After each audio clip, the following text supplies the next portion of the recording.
Hello and welcome to Bust and Beyond with your host Robin Hayhurst. In this podcast, Robin will introduce guests that have known failure and want to share their story about how they got through it and what happened next. This will make you learn how to see things from a new perspective and avoid making the same mistakes. Please welcome Robin Hayhurst. Hello and welcome to Bust and Beyond podcast. We're joined today by Zander Woodford-Smith, who currently runs the Business Coach Academy. Welcome, Zander. Thanks for having me, Robin. Yeah, I'm excited to be here. Fantastic. So you spent most of your life in the kind of business coaching area. You must have seen a lot of failure and stuff. How did you get into business coaching? Well, that's a great question, Robin. And actually, it's kind of my whole story. So it wasn't my failure originally. Obviously, I've had a lot of failures along the way that I'm sure we will get into where we've got to today. But the reason I do what I do today is because my mum had a kind of huge failure, and she would say that as well in her business. When I was 10 years old, she was just working so hard to try and make ends meet as a single mum that she was even like working nights in a factory in a job aside of running her own businesses to try and create a lifestyle for the two of us. But it just cost her health dramatically. Like I think it was the 3rd of January, 2000, she got like a slight pain in her arm, and then it just gradually got worse, and she ended up in hospital and in a coma and nearly died because she was just not sleeping. She was not looking after herself. So there was a huge thing early on in life where I saw the traumatic effects that can happen when businesses aren't run well, and what it can do to families, what it can do to the owners, their health, both physical and mental. And really that's kind of what led me on this path of how do we not repeat those mistakes? And there's got to be a better way to avoid it. So, I mean, from what I know of you, and I know you reasonably well, not brilliantly, but I know you reasonably well, you're really into kind of personal growth and that side of it. Has that come from that background then? Because personal growth, I think, is really important in running a business, how you can perform and actually how you can perform at your peak. Yeah, absolutely. So even in the car when I was like 5 years old, my mum used to have the big Tony Robbins cassette tapes and listening to and learning about like ownership and emotions and the fact that you could choose how you show up in the world. And it's about your own resourcefulness to situations. You don't have to be dictated by the situations. So that really helped me get through some of the things that happened with my mum nearly dying, and then with other stuff to do with my father and my own illness that I had because of the stress of all these things. And so I always wanted to bring that to other people. Like I thought it'd be so cool if I could be the one helping people make that shift. And so I went through university and a tennis career, trying to be on the professional tennis circuit, and then kind of found my way back to personal growth and ended up begging my way into one of the top leadership development companies in the world, later starting my own personal growth brand, which grew to 22,000 people. And then that developed into the coaches that we have today, where I wanted to share these skills I'd acquired with other people that they could spread the message further. So it's absolutely crucial, I think, to just your own well-being and your own success and fulfillment. I think people from the outside would look at you as being reasonably successful now. You're doing quite well. BCA is a growing brand and seems to be going from strength to strength. But obviously you've had your failures, both personally and in business. How many have you had? What's happened? Can you explain some of those and what it was all about? Yeah, absolutely. I mean, how long have we got on this podcast? But so thank you about Business Coach Academy. I always feel, and I feel like most business owners feel like this, especially ones in personal growth, that you're never where you want to be. Your vision just keeps stretching. I think about it like a boat. Like you set out to get to the horizon, but by the time you're at the horizon, you see the next horizon. So it's great where we are today, but there is a long way to go. And there's been many failures along the way. I would say the first really big failure that I had in life was when the tennis career didn't work out. That's a tough one because from like 8 years old through to like 22, 23, I just dedicated my life basically to trying to become a professional tennis player, like really seriously from like 16 onwards. And when you're on tour, and it's interesting because tennis is actually a great teacher of failure because there might be 128 people in a tournament, but only one person wins it. So 127 people lose that week. They fail somehow. And you get that week after week after week. So that was a great teacher. But the big thing of like not ever making it to that, really high professional level was probably the first big failure that I really had to then pick myself up and say, okay, what is my life going to be like? And what vision do I now have that I'm going to make? And that was really tough at first. So I would say that would be the first one. Second one could be when I got my job at Complete Coherence and I really wanted to be part of that team long term and make it work long term. And I'm not sure whether this counts as a failure, but eventually I had to just leave and start my own company. It just wasn't aligned to what I wanted to do and bring to the world anymore. So that felt like a bit of a step back. And then the first 6 months of starting my own business on my own was just a nightmare. It was just failure after failure, course after course, people making these promises and then it not working out, and just couldn't find something to sell. Then eventually we did, and we had an offer, and then that was growing really well. And even at that point, we then had other problems, to do with cash flow or things that could go wrong in that area. So I feel like you sometimes have these huge failures that are in some cases reversible, some cases not reversible. And then you have like micro failures along the way, like, oh my God, we tried to do this and that didn't work. We tried to do this and that didn't work. And theirs can stack up as well. And so those are probably the big ones. And even within Business Coach Academy, once we started that, it was a real struggle once we transitioned from working with purely business coaches who were already business coaches to people who wanted to become business coaches, like understanding a whole new set of needs and desires and problems they have if they're already in an executive role and not having the time to do this full time. So I think with each one just comes a different learning that you can get from it. It's just the mindset, like you said, why personal growth is so important. It's about how you deal with these things when they happen, whether it's a massive one and you've got to reshape your whole identity and view on the world, or whether it's micro ones that you just have to keep picking yourself up from, minute by minute, day by day. I mean, your point about micro failure is imperative. It's so important. Yeah. I have hundreds of them every month. So keep trying new things. Keep getting out there, try new things. Mm-hmm. Some fail, some don't fail, some kind of are mediocre. You've got to work out whether you need to change that thing or completely change. And it's a really interesting concept that you will get those failures and you will get your challenges. And I think that is so important, just to be aware that, and even big failures, you learn so much from them. I failed in business in 2015. If anyone's listened to this podcast, they'll know that. I'm not shy about admitting it. Was it my fault? Yeah, it was. At the time, I didn't think so. But there was things I could have done. There's things I could have changed. There were difficult decisions. And I wasn't capable of making those decisions at the time. I would be now. But, you've got to look at it like that. So what have I learned from it? Loads. What do you learn from success? Not a lot. So you don't really sit there and go, why am I successful?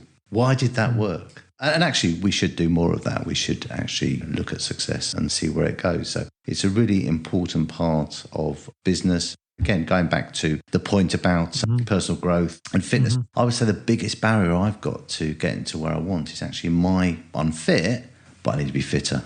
I need to have more energy. I need to get out there and do more things. So it is a big thing for anyone at any age. And what I find generally with people I come across is they're overwhelmed. They're trying to run a business. They're not quite sure what they're doing, but they're working very, very hard at it.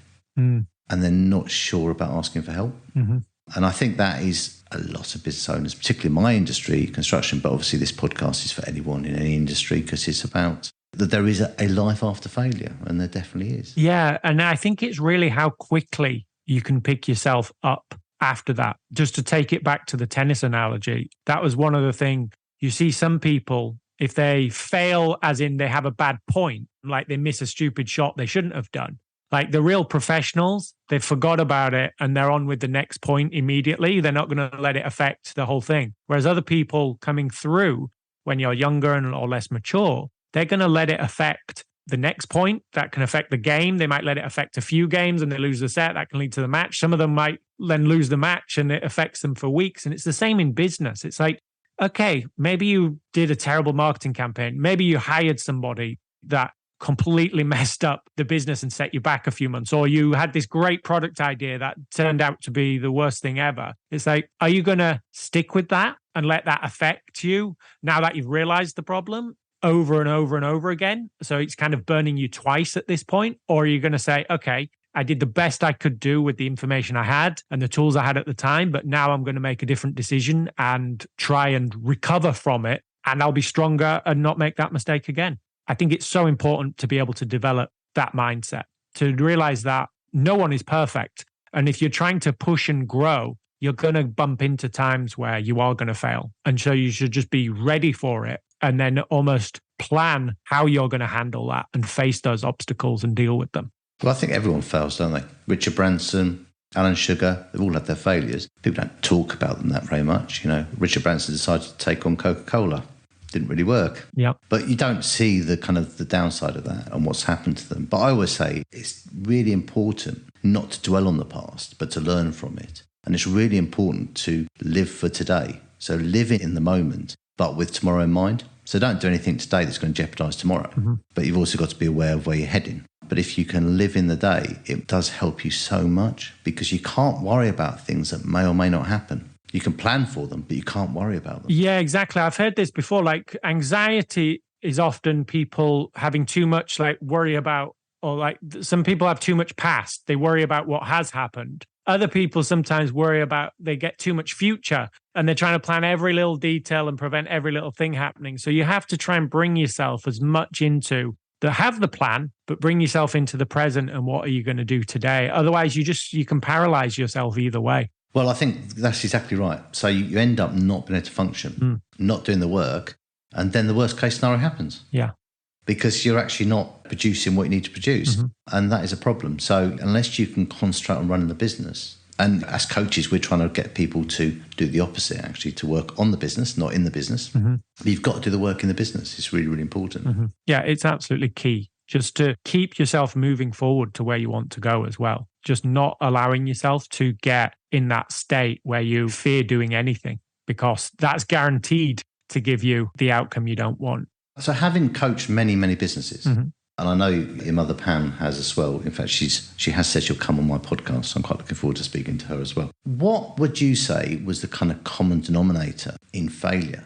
That's a really great question, because I actually don't know if there is what would be fundamental common denominator, because sometimes you've got a failure, so the strategy was bad in the first place. Sometimes you've got a failure on execution, the strategy was great, but you didn't actually do the thing you said you were going to do, execution. And then sometimes you've just got a failure in terms of the internal beliefs or traits. It's which can lead into either a bad strategy or bad execution, or it's bad in terms of how you get the team bought in and things like that. So if there's one common denominator, I would say failure, or at least how you rebound from failure, always comes back to a lack of ownership. I think that is the big thing that always determines because if everything is your fault and you have got the business and life you deserve, at least you've got the control to change it.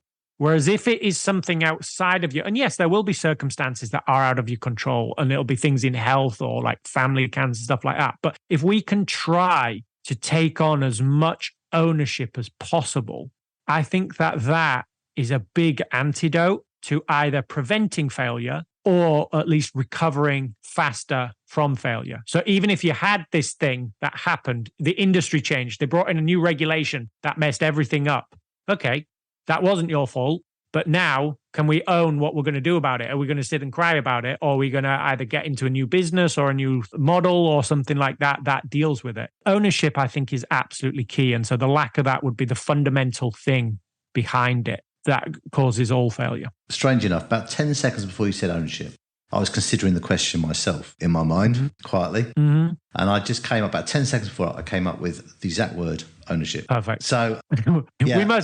What is it? Great minds think alike or fools never differ, Robin. So we're somewhere. Yeah, one of those two. But I think it's about ownership. I speak to a lot of people about failure because of the podcast. For every person that comes onto the podcast, there's most probably 4 or 5 that don't, because people are quite ashamed of failure. Mm-hmm. And one of the things I hear a lot is excuses. Mm-hmm. We weren't paid by a client. Okay, but why did you get in that situation? Mm-hmm. Well, we fell out with the client. Well, why did you fall out with the client? Mm-hmm. Well, it was the client's fault, was it? It might be, but what could you have done about it? Or my partner screwed me over. Well, I've always said with partnerships, trust is not enough. Mm-hmm. Because if you put checks and balances in place where, you have a joint account and you have to both sign and all this kind of stuff, if you trust each other, that's not a problem. Why would that be a problem? But, generally, that's so important that, trust is not enough. Yeah. So if you put yourself in a situation where your partner can do things without you knowing about it, it's just communication, it's not permission, you're putting yourself in a bad position. Mhm. So it's blaming other people. Yeah. That's the point. I would say it extends beyond blaming other people as well, because true ownership, because people could blame other people. They could also blame like the external environment and things, but they could also blame themselves in some way and not take ownership. So I see this a lot with business owners. Like, I'm guilty of the same. It's like, oh, I'm just not that way. I'm the creator. I'm not organized at all. It's like, well, okay then, but you either need to get that way, or you need to be hiring somebody that can handle that, because you know you're going to need some level of organization in the business. So I think having this reality check on owning all those aspects. So if you do not have what you want today in life and in the business, in the body you've got, there's something that you have not taken ownership of. Even if it's, for example, like you want a certain body type or a business type, but you don't feel that, you kind of want it, but you don't feel super motivated to it. You think it would be nice to have, but you don't want it. Well, that is ownership, that you haven't created this like feeling of lack and need to really go and have this thing.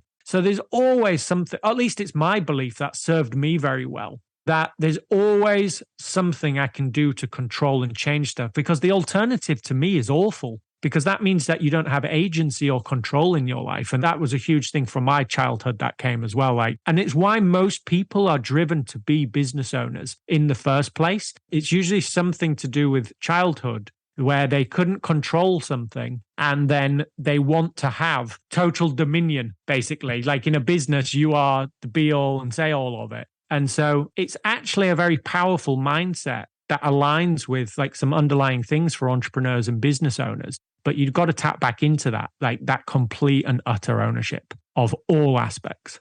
No, I think that kind of ownership covers such a lot, really. But one of the things I do find is occasionally I come across business owners which they will not go outside their comfort zone. Mm-hmm. And that's almost an impossible situation. So particularly as a coach, a business coach, I go into a company and I can tell quite quickly if someone doesn't fit in or someone isn't right for the company, or they're not, there's ambassadors and there's assassins basically in companies, and assassins are very difficult to deal with and really should get rid of them, unfortunately. Ambassadors, you train and you do as much as you can to keep them in the company because they believe in what you're doing. Mm-hmm. But I've been into companies and I've said, from my unemotional point of view, because I'm not emotionally tied to anybody, I think you should consider this person's future. Mm-hmm. Now, I'm not saying I do that a lot. It's not what I'm there for. But if it's really glaringly obvious, and so many business owners just make excuses, they don't want to move forward with it, don't want to do anything about it. And really, that one person can be holding them back. And I've had it in my company where I've procrastinated about getting rid of people. And I'll be honest now, I procrastinated about getting rid of almost everybody I got rid of. Mm-hmm. Far too long. But they've gone in the end, and the whole company's felt different. Mm-hmm. Everything feels so much nicer. Mm-hmm. Everybody seems to work together better. Yeah. And we just got a whole new direction from it. So it's so important having the right team and having the right people. That procrastination and ownership around that comfort zone thing is a big deal. Yeah, and I think the benefits from that aren't just from removing that person, that bad apple in essence. I think it's also, I've heard from so many business owners, it's also the fact that their team now sees the owner taking ownership. So they've had it so many times. I know the intensive we just had with our coaches, I think it was our coach Ashley shared when he let go of people, and you think that it's some big deal to the team, and that you come back to the team and the team always go like, God, finally, you should have done it ages ago. So it's kind of this thing that, okay, we do have a leader that is looking after the company and taking us where it wants to be. It's not just the removal of that thing. There's like two sides to the benefit, I think, almost. I totally agree with that. And I think, you've got to be a leader. And lots of interesting stuff came out of our 3 days together in Birmingham. Mm-hmm. But yeah, I think leadership in business has such an influence. Mm-hmm. People look up to the leader of the business. And I don't think leaders understand that, or their bosses not leaders. And it's such a big influence on the team. And if you can get a team all rowing the same direction mm-hmm. at the same time with the same goal in mind, mm-hmm. it's so powerful. It's like you go into work in the morning singing every day because everyone's kind of knows what they're doing and they're getting on it. It just makes such a big difference. And it's so possible for almost any business. Yeah. It's just how long you want it to take, like whether you're going to figure it all out yourself and it to take 10, 15 years, or whether you're going to try and get some help of somebody who's been there or whose entire job it is to try and structure and help that, like a coach or something like that, which is why, we do what we do, trying to show that there are best practices and there are things you can do to speed up that process to help get the businesses to where it does feel like that on a daily basis. And it's not the constant grind and overwhelm and all the problems that so many owners face over and over again. I think it's difficult. I mean, I see a lot of coaches out there, a lot of business coaches. Some have a lot of experience, some don't. Mm-hmm. And I think it must be very difficult for a business owner to decide who they're going to work with and commit to someone when they've got so much stuff going on. It's a noisy time out there, really. Mm-hmm. But there are some really good people out there that make a huge difference to your business. Yeah. It's just a question of finding them. And also that have the passion to do it. I mean, I absolutely love what I do. Mm-hmm. I'm going to see a client tomorrow and I kind of planned what we're going to be doing. But the whole concept of today is to get everybody understanding where the business is going and what their roles might be in the future if the business grows. Mm. So they actually identify their own role and work towards it. I'm really looking forward to doing that. Yeah. That's going to be fantastic. Just see that eureka moment on their faces as we move towards that. And it's very powerful for them because they will, from that, they're going to then have a structured way of reaching that goal. Mm-hmm. Who wouldn't want to do that every day? Well, it's funny you say that because it's literally why I created the business the way I did. Is that I love it that there are people like you in the world that, one, have all this experience, like literally years and years of industry experience, run your own business, done all that, had the failures, had the successes, built a team like that, and then are so passionate about working with people and seeing people in that way. And even though I'm like obsessed with the business and coaching side of it and getting people to realize their potential and businesses to realize potential, I think it's the only way to really make the world a better place is by building better businesses. I wouldn't want to go and do it every single day in that way. I much prefer being the person that can help train the coaches and train the individuals to go and make that impact. And also, I just feel as though having people that have that knowledge and that expertise like you do in your particular industry and the clients you work with, it's just so valuable. It's why I encourage all the people who come into Business Coach Academy to actually work in, doesn't mean they can't have clients in other industries, but work where they have experience, because that makes you different from everybody else out there. And it's interesting because my career has literally only been in the coaching industry. I worked for a leadership development company, then started my own coaching business and then trained coaches. And so I think it's amazing we have people like you in the world that love doing that and that lights them up and makes that difference. And we just want to empower more of those people because it goes back to my original story. I think if there'd have been somebody like that who had great marketing, a great message, great reach, and a system, that I think my mum would have grabbed it with both hands and improved her business before she ended up in hospital nearly dying. That's why I think we need the best business coaches in the world, and to make business coaching something so appealing, the ROI, that it's a no-brainer for business owners to work with coaches like yourself. I think coaching is a combination of things. It's definitely experience, and experience in life helps a lot because some of my clients call me a counsellor because it's about interpeople skills and that kind of thing. But I know a lot about running business. I know a lot about failure. I know a lot about the processes within construction companies. What I had to learn was how to get that over to people, how to put it into their business. Yeah. And get them to understand rather than just go, no, do this. This is what you need to do. You've got to kind of go through the process, the coaching process. So the difference between coaching and mentoring, as I say, coaching or consulting, is you've got to get them to understand the value of what they're putting in place. Yeah, and then really apply it. We all know this. We all know the value of getting to sleep on time, of, doing our KPIs in business, of eating our vegetables and stuff like that. Doing it is a completely different thing. I think coaching is absolutely, like you said, helping them understand the value. But even once they've understood it, how do you actually make sure that they apply it and they are doing what they're doing? And that's where you need the coaching skills to remove the fear of failure and the confirmation bias that this isn't going to work, or the other things and distractions that get in the way in life. It's just so crucial to have people who can help these business owners reshape their identity, reshape their skills to get to the place that they want to be. And it's not difficult, is it? I mean, it really isn't. It's about consistency and following a process. It's difficult to learn yourself. Because I keep saying to people, you don't know what you don't know. Yeah. I always say it like this. When you're there looking out, you can only see like 180 degrees in front of you. Well, it depends how good your eyes are. But there's this whole thing behind you as well. You need that kind of third-party perspective, someone to step out. It's why like all the best athletes as well, even though the athletes are way better at the sport than the coaches now, they still have coaches because they've got that person keeping them accountable, being able to see the bigger picture, not being absorbed in it. It's vital to have that shift in perspective. And sometimes just a sounding board even. I'm definitely using a sounding board quite a bit. And I quite like that aspect. You get a phone call and go, I'm stuck. What do I do here? Or I've got a problem client. I had one the other day and I literally said to him, right, okay, step back from the situation and just calm down. That's the first thing you've got to do, because you cannot get angst about this because you will not see it rationally and properly. Now try and see it from your client's perspective. Whether you think he's right or wrong, try and see it from his perspective. And that made all the difference. Just that kind of calming, looking at it from another perspective, and then going about it without any angst, without sending that, people often kind of are really aggressive in emails and texts and stuff like that. It's a really bad way of communicating. And doing it in that way as well. Email warriors, I've come across a few of them, late night emails that are, ridiculous. I'm pretty sure that these people have had a drink.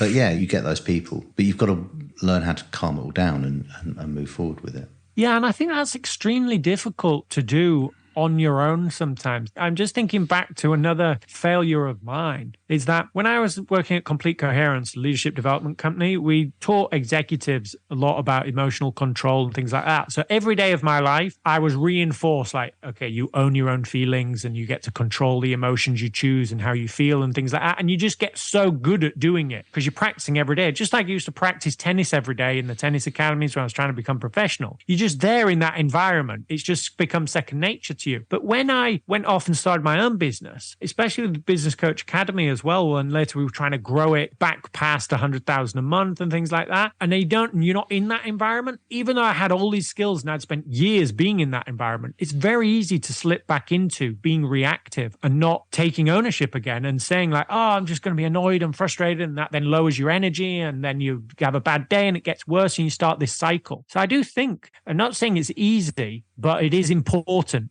if that makes sense, to try and realize how important that is, because whatever you feel and the emotions is what affects your thinking and your behavior and the results you're going to get at the end of the day. If you're angry, there's very few situations where anger is the most useful emotion to get the outcome you want. Certain ones, but most of them, especially in business, is not going to be it. I think that's a good point. It's not easy.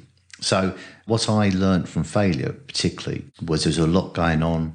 I had to follow a process. I knew we were failing. I knew what was happening. But I had to get through each day because I had to do things. So many business owners in failure just walk away, disappear, get a plane to Siberia. But, I had people relying on me. I needed to see this through and do the best I could for everybody. Yeah. So I learned, and it was hard, really hard, to really live in the moment. So to kind of go, right, okay, I've got no horrible emails today to deal with. I've got nothing happening today. Today is all right. Something might happen tomorrow, but I'm not worried about that. I'll worry about that tomorrow. But it really took a lot of effort, hell of a lot of effort. And I think one of the things that taught me that many, many years ago, and I kind of refined it during that period of failure, but I went to an out of bound course. So one of the things we had to do is you had to get up early in the morning at about 6 o'clock, run down to the lake, which is Oldswater, which is bloody cold and very deep. Run to the end of a pier and jump in. Okay, not something that people really look forward to doing. The first few nights, I was awake at night thinking, I've got to get up in the morning at 6 o'clock. I've got to run down to the pier. I've got to jump in, thinking of any way I could get out of it. After doing it for about 5 or 6 days, I was just couldn't live like that. I couldn't live worrying about it. So I just got up and did it. Yeah. And actually, when I stopped the outbound course, which I was there for a month, I missed it. I actually missed it. I would never say I looked forward to doing it. I just didn't think about it. I just got on with doing it. Yep. So it reminds me of that quote, cowards die many times before their deaths. The valiant never taste of death but once. So many people, they cause themselves to fail by worrying so much about the thing that could fail that it causes them to fail. It's a self-fulfilling prophecy. Whereas if you just get on and do the thing you need to, oftentimes you might not get it first time, but it'll work its way out anyway. So having too much where you're ruminating, oh my God, this and this and this and this, it's just not helpful. And that goes back to our point before, ownership. You took ownership and said, why am I doing this? And you got to a point where it was painful enough and just messing with your head enough that you did take ownership for it. So I completely agree. Well, it's a bit like, is it the book, The Gift? Is it The Gift? I'm not sure. Basically, it is if you work towards something, it'll happen. Something will happen that'll help you. It was about some bit mad ones went a bit far, people who needed to win the lottery. So they set out to win the lottery and they won the lottery. Things like that. But if you work towards something and you put the effort in, the chances are you'll reach your goal. And the chances are, if I need £100,000 Christmas and that's what I'm working towards, that's my inspiration. The chances are I'm going to get there or somewhere near it. So if you need something to happen and you work towards it, it sounds a bit like mumbo jumbo because I think the gift is written as if it just happens. I need the money, it just happens. The important thing they don't seem to kind of grasp or kind of put in the book, I think it's also a film now as well, is you actually have to work towards that. You can't just go, yeah, I'd like 100 grand. I really need 100 grand because this is happening. You've got to actually kind of put the effort in. Yeah, a lot.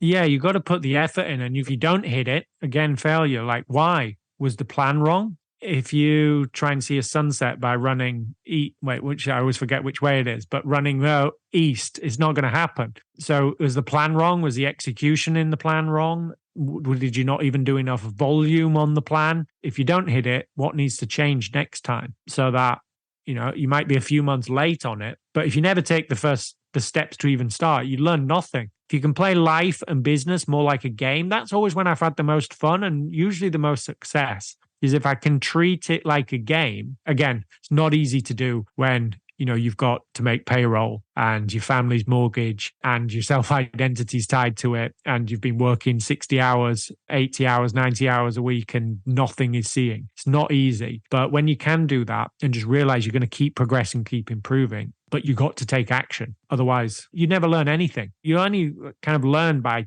doing and feedback. There's so little that you actually get out from just absorbing knowledge from like a book or anything. It's only once you go and apply that and you see it in the real world, in the systems, in your sales process, in your marketing, either a book or coaching, that you see the difference.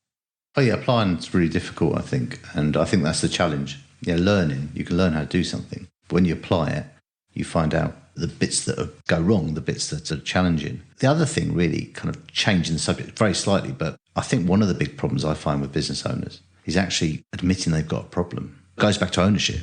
So they don't admit they've got a problem and therefore they're not looking for help with that problem. Mm-hmm.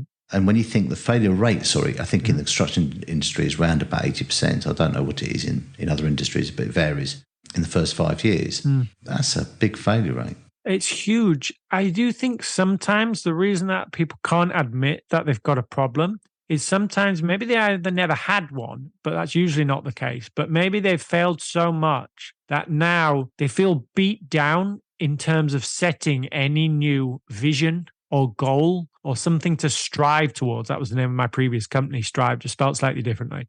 And it's the case of they don't even now put goals in place about how they would like things to be because they feel like they failed so much of it. So now they've got nothing to compare it to. It's like if you have no idea how you actually want to look in your body, the weight you want to be, the body fat percentage you want to be, how you want to feel in the morning, then even if you're 600 pounds and can't walk upstairs or anything, there isn't a problem because there's no thing you're driving and going towards. It's why I think it's so important always to try and reassess what you want. But then it's hard because then you actually have to admit that you aren't where you want to be in life. And sometimes it's easier for people to not admit that, unfortunately. And they just stay. It's more comfortable to stay uncomfortable, which is really weird. But I have seen that a lot. And it takes some new pain to, they need to get more bankrupt or they need to be even more before they just say, like, right, this is it. It cannot be this way. Things need to change. I think generally, if you look at clients and how they approach things, or my clients, I have different types of clients. I have clients that are kind of overwhelmed. You came up with the 5 levels of a business owner.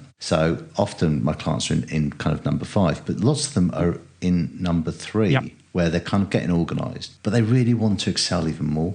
They're great to work with because they've already made a lot of changes. They want to make more changes. They absorb everything you do. Yeah. Sometimes the people in overwhelm are slightly more difficult because they're in overwhelm and you're trying to get them to do stuff and it's challenging, but we get through to them. And I've taken one guy who I won't name, but he literally was going to give up. He was going to completely give up, family company. And he loves it now. Absolutely loves it. It's taken a year. He's worked hard at it. I've got involved with his team and him and other people. But he's done the hard work and he's really become the hero of his own story and sorted it all out. He's got a future. He can see the future. He can see growth in his future. They're making a profit. But he went from literally going, I don't want to do this anymore. That's amazing that you managed to make that shift, because it is so hard. Like I say, it's fun working with people who are organized, who want to get better. You know, it's like working with the number 2 tennis player in the world, helping them to get to number 1 rather than complete beginner. And with overwhelm, it's particularly pernicious because they're already overwhelmed, but you've got to do something differently, which in essence is like an additive thing. So you've got to try and subtract things first. And just for any of your listeners, usually overwhelm, I find it's hard to even understand why you're overwhelmed sometimes. I usually find it chunks into 3 categories. Either it's just a pure time thing, like you've got too much to do for how little time you need to do, and you just need to actually log what you're expected of you and how many of the 168 hours, you know, and you need your 7-8 hours sleep, you've got to do this thing. And so you feel overwhelmed because you do have 190 hours a week work to do in 168 hours. It doesn't make any sense. The next one is information. You're just getting too much out of you. Maybe you watch too many courses, or you're getting KPIs from your business, or your staff are coming at you, or your customers are sending you stuff and there's too much there. And you need to have a way to just filter it out and simplify the information that's coming in, or your emails stacked up and things like that. And then the third one, which most people don't ever think about, is they're overwhelmed by expectations. And usually they think it's expectations from others, either their team or their spouse or their partner and things like that. It's not usually that. It's actually usually the expectations they have about themselves or what they expect the other partner expects of them. And so trying to reassess, people feel overwhelmed because they want to hit this insane goal. And the goal is arbitrary. They made it up themselves. So you could get rid of some overwhelm immediately just by extending the deadline, lowering the amount, or things like that. So starting to at least categorize where the overwhelm is, at least gives you some strategies to start to deal with it, I think. Oh, yeah. I mean, I speak to loads of people, obviously, about their businesses and about whether I can support them or not. And the biggest excuse, procrastination point, is I'm too busy. Mm-hmm. But they'll also admit it's not going well. Yeah. They're not making a profit. Yeah. They haven't got the right team around them. Yeah. They can't get new people. All the stuff that we can work with them to solve is a big problem to them, and it's part of their overwhelm. So, it's quite comical sometimes. I can't remember who said it again, but it's you can be busy or broke, but not both. Yeah. It's like if you're that busy, but you're not getting to where you want to be, then you must be doing the wrong things. So you need to have a different conversation and outlook to do it. So, Zander, I always finish on this point. We might have covered it, but I always finish on this point. So if you had to give 3 words of advice to a business owner of what they should do to get successful, what would they be? So just 3 words. Not 3 words, three things they should be doing. Okay, 3 things that they should be doing. Okay, put me on the spot now. So I would say the first one has to be to do with the big topic that we talked about, the thing that you have to take complete ownership of your business and life. I think that alone is one of the biggest business, life, and yourself that produces it. That would be the first thing.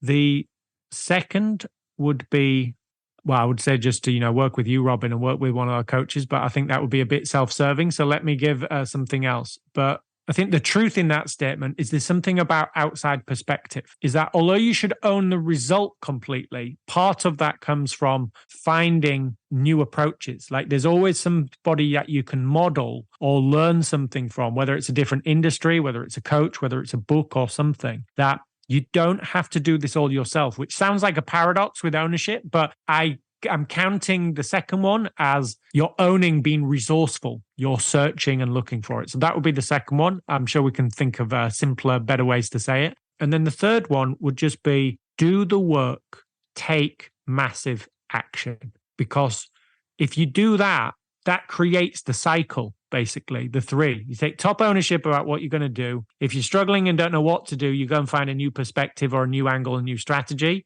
Once you've got it, you actually implement it and you learn whether if you go back to the beginning, you take ownership. You can't go wrong there. I think if you do those things consistently over and over again in all aspects of your life, whether it's your business, whether it's your health, whether it's stuff. And I guess that would be a last thing. Own the whole being, not just one particular area. And that goes for your whole life and your whole business. Like, you can't just focus on sales only, because if everything else falls apart, it'll fail. Same like you can't just over focus on business like my mum did. Otherwise your health will be destroyed and you'll have no business. Yeah. That would be my 3 things. That was very long. Hopefully we can shorten that down into good lessons. That's all right. No, we've had longer. So, no, that's great. That's brilliant. Well, thank you ever so much for coming along. I'm sure the listeners will get a lot out of that one. And yeah, thank you. Well, thank you for having me, Robin. It's been an absolute pleasure. And thank you for all that you do in terms of helping spread the message about failure and ownership and changing in business and what you do to help your clients. That's wonderful. Thanks a lot. Thanks for listening to Bust and Beyond with Robin Hayhurst. Be sure to tune in next time and visit his website at robinhayhurst.com.